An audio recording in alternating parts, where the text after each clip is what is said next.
Hello, my name's Dominic with Cutler Real Estate. Thanks for tuning in today.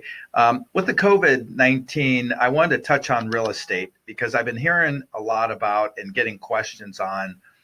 This is a little bit of a reminder with this catastrophic event in our economy that it gives you the sense of 2008. So if you've been through 2008 to 2013 with the stock market and the real estate market, that was what was called the bubble or the mortgage meltdown.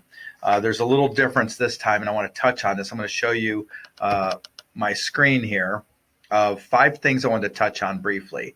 One would be appreciation, mortgage credit, number of home sales, use of equity when people use their equity in their homes to refinance cars, buy cars, pay off student loans, and so forth, like an ATM almost. And then, of course, the use of equity and home equity today. So what is your financial position? So start with number 1, appreciation. So this graph talks about the red would be 6 years leading up to the housing crash and the difference to the last 6 years. So what this represents is 2000 to 2005. You could see the market was so hot and the demand was so high, there was a lot of appreciation, which is probably really unrealistic. Now, in the last 6 years, 14 to 19, when we started going somewhat back to a bit of a normal market, the difference is your appreciation is between 4 and 6%. So that's a little more stable. So that's a good sign. So when you look at supply and demand, you're going to see that here in a second. But the mortgage credit, this was just saying like, at the housing bubble, there was an awful lot of, if you breathe, you could get a home loan. And so now you have to have much more stringent criteria. So over the last few years, it's been way more stable. So the availability of credit is definitely more in sync with the ease of financing. So you got to have credit, you got to have a job, you got to have skin in the game. So they're making it a little bit more complicated. That you can't just get a house if you want a house. You got to earn it. Months of inventory.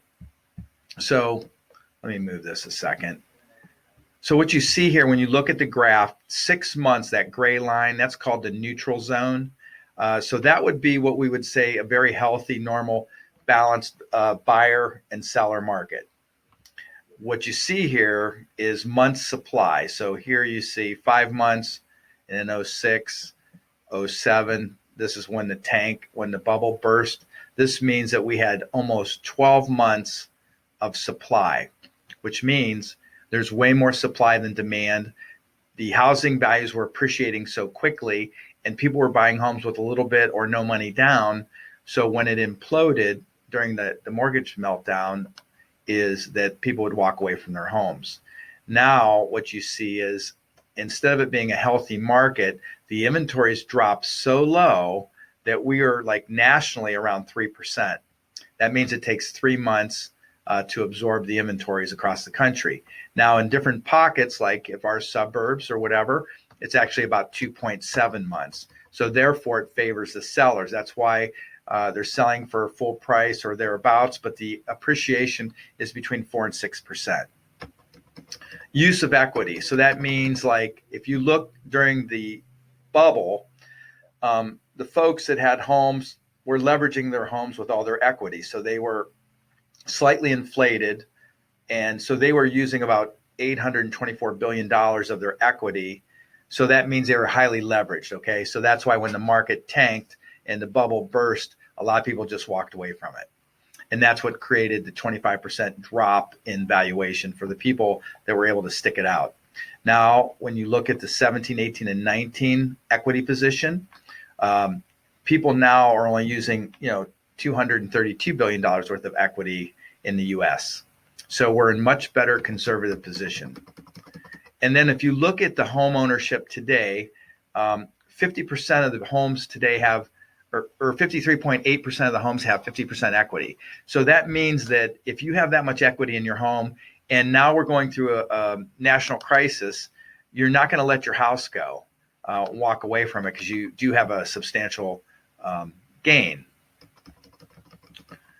So 37% of the homeowners in the U.S., they don't even have a mortgage. And then 26.7% of the mortgage homes have at least 50% of the equity. So that's why the difference between now and then is there was no equity. A lot of people were leveraged out. The houses were overinflated. And then when the economy tanked, even though the rates were low, a lot of people just had to walk away from it, which was devastating.